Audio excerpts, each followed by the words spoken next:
Hello everyone, রয়েস কিচেনে তোমাদের সকলকে ওয়েলকাম। চলো আজকে শেয়ার করছি মায়ের হাতের মালপোয়ার রেসিপি। মালপোয়া তো আমরা কম বেশি প্রত্যেকেই বাড়িতে বানিয়ে থাকি। আজকে ভাবলাম এই রেসিপিটা তোমাদের সাথে শেয়ার করা যাক। এখানে আগে থেকেই 2 কাপ পরিমাণে আতপ চাল মা ভিজিয়ে রাখছিল, এবার ওটাকে শিলনোড়ায় ভালো করে বেটে নিল।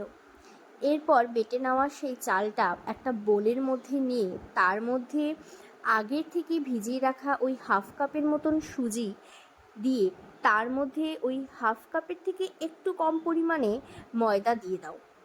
তার মধ্যে পরিমাণ মতন চিনি এবং আখি গুড় গ্রেট করে দিয়ে তার মধ্যে 1 চামচ মৌরি দিয়ে অল্প অল্প জল দিয়ে একটা বেশ মোটামুটি ঘনত্বের ব্যাটার তৈরি করে নাও। এরপর কড়া বসিয়ে তার মধ্যে সাদা তেল দিয়ে তেলটা গরম হয়ে গেলে অল্প অল্প আকারে ছোট ছোট করে প্রত্যেকটা মালপোয়া বেশ এপিট ওপিট করে লালচে করে ভেজে তুলে রাখো। সুজিটা দেওয়া হয়েছে দুটো কারণে, এক তো খাবার সময় দুর্দান্ত লাগে, আর দ্বিতীয়ত অনেক সময় আমাদের তেলে মালপোয়াগুলো ঠিকঠাক ফুলে উঠতে চায় না, তো এই সুজিটা অনেকটাই সাহায্য করে এই মালপোয়াটাকে ফুলে উঠতে।